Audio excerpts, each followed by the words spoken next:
Pulse polio मुहिम शुरू হয়েছে আমাদের রাজ্যে। স্কুলে আমরা উদ্বোধনী অনুষ্ঠান করছি। রাজ্যে প্রায় 3.5 লাখ বাচ্চাদের পোলিও ড্রপ দেওয়া হবে। যে তথ্য আমাকে আমাদের মিশন ডাইরেক্টর দিয়েছেন, প্রায়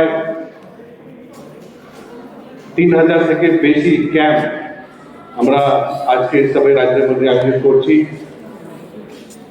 4000 থেকে বেশি কর্মীরা এখানে কাজ করছেন।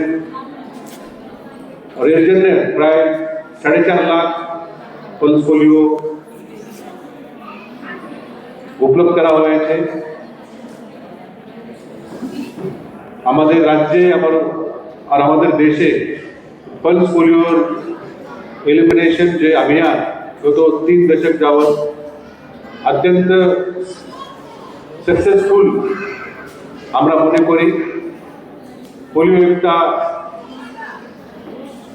লাইফ থ্রেটানিং ভাইরাস, এটা আমাদের নার্ভাস সিস্টেম, আমাদের শরীরকে ড্যামেজ করতে পারে।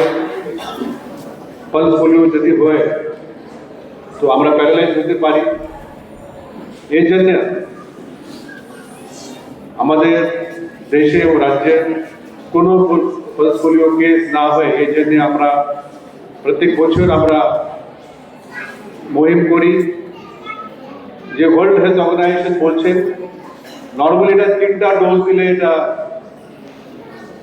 যথেষ্ট হয়, কিন্তু যেখানে যেখানে ওপেন ডেফিকেশন হয়, যেখানে মনসুন ফ্লাডিং হয় এবং অন্যান্য যেখানে পরিষ্কার পরিচ্ছন্নতা ঠিকভাবে হয় না, ওখানে 3 থেকে বেশি ডোজ দিতে হয়। এই জন্য যদি কোনো বাচ্চাদের অতিরিক্ত ডোজ দিতে দেওয়া হয় তো কোনো ক্ষতি নাই।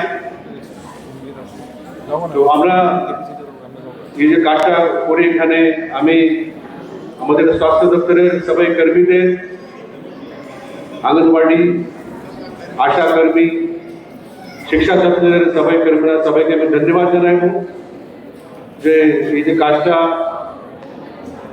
অত্যন্ত মনোভাবে ওনারা করছেন।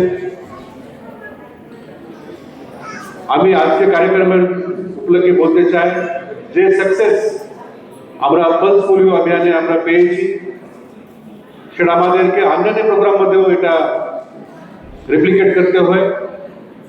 যেমন আমরা এখন টিবি এলিমিনেশন মধ্যে আমরা কাজ করছি।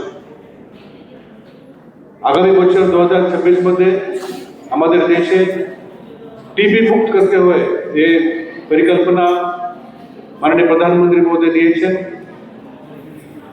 আমাদের রাজ্য টিবি নিয়ে বেশি লোক নাই, কিন্তু টিবি নিয়ে একটা সামাজিক কলঙ্ক এটা পাবলিক মনে করে। যদি কোনো টিবির যদি কোনো সিমটমস হয়, লক্ষণ হয় তো টেস্ট করে না, অনেকদিন টেস্ট করে না। টেস্টিং স্ক্রিনিং না করাতে টিবি এটা হিডেন থাকে, বাইরে আসে না। তো আমাদের সবাই জেলা মধ্যে আমাদের জেলা শাসকের নেতৃত্বে আমরা টিবি মধ্যে আমরা কাজ করছি। সঙ্গে সঙ্গে যে আমাদের ড্রাগ ইউজ এবং এইডস, এটাও নিয়েও অনেক সমস্যা গত কয়েক বছর আমরা দেখছি, এটা নিয়েও আমরা কাজ করছি। আমাদের Tripura state AIDS control society কাজ করছে। তার সঙ্গে সঙ্গে ক্যান্সার, যে আমাদের রাজ্যে ক্যান্সারের যে পরিমাণ अन्य राज्य থেকে অনেক বেশি।